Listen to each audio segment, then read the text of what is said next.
Assalamualaikum warahmatullahi wabarakatuh. Perkenalkan, nama saya Muhammad Samsul Huda, Prodi Ekonomi Syariah semester 4.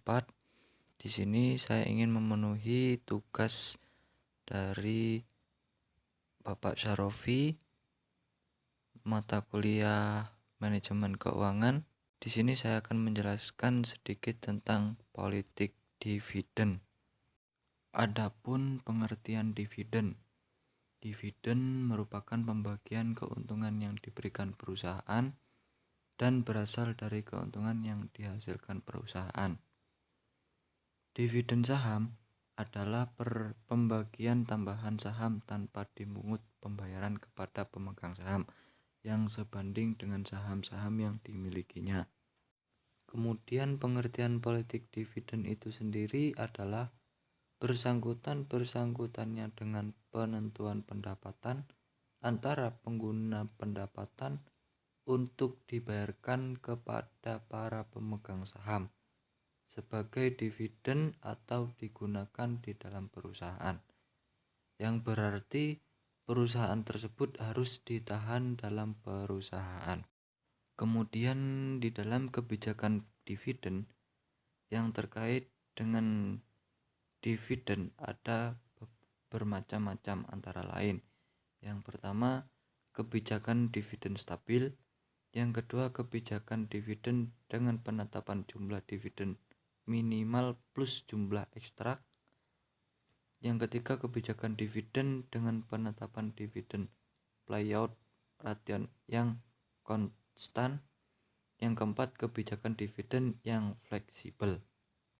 Di dalam kebijakan dividen stabil, suatu keputusan perusahaan untuk membagikan dividen dengan nominal yang tetap di setiap periode, sekalipun pendapatan per lembar saham per tahunnya berfluktuasi. Kemudian kebijakan dividen dengan penetapan jumlah dividen minimal plus jumlah ekstrak.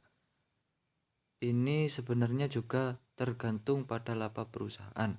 Hanya saja ketika perusahaan mengalami kerugian, perusahaan tetap akan memberikan laba namun dengan jumlah yang kecil.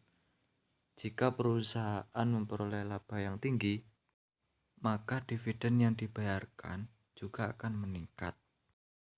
Kemudian kebijakan dividen dengan penetapan dividen payout ratio yang konstan. Dalam hal ini, jumlah dividen akan berubah-ubah sesuai dengan jumlah laba bersih, tetapi rasio antara dividen dan laba ditahan adalah tetap. Dividen yang dibayar berfluktuasi tergantung besarnya keuntungan bagi pemegang saham. Kemudian, kebijakan dividen yang fleksibel ini, besar kecil dividen yang dibayarkan setiap tahunnya akan disesuaikan dengan kondisi final perusahaan. Bahkan apabila kondisi keuangan perusahaan dirasa tidak memungkinkan, maka dividen tidak akan dibayarkan.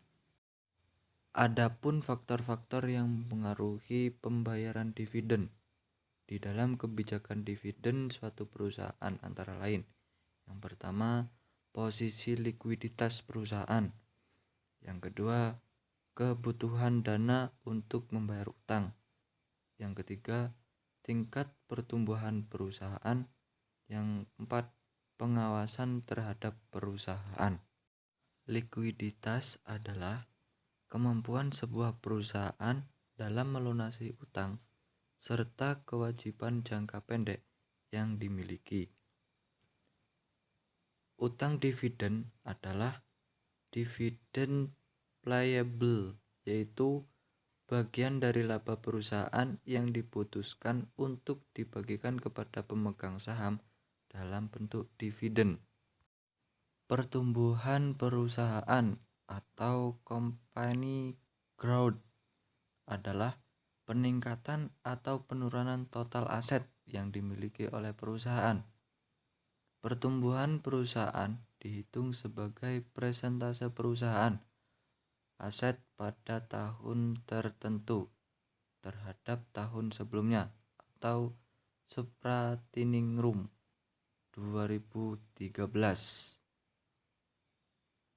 Dan pengawasan terhadap perusahaan ialah sebuah proses untuk memastikan bahwa semua aktivitas yang terlaksana telah sesuai dengan apa yang telah direncanakan sebelumnya. Mungkin cukup sekian penjelasan dari saya. Kurang lebihnya saya mohon maaf. Wallahul muwaffiq ila aqwamit thoriq. Assalamualaikum warahmatullahi wabarakatuh.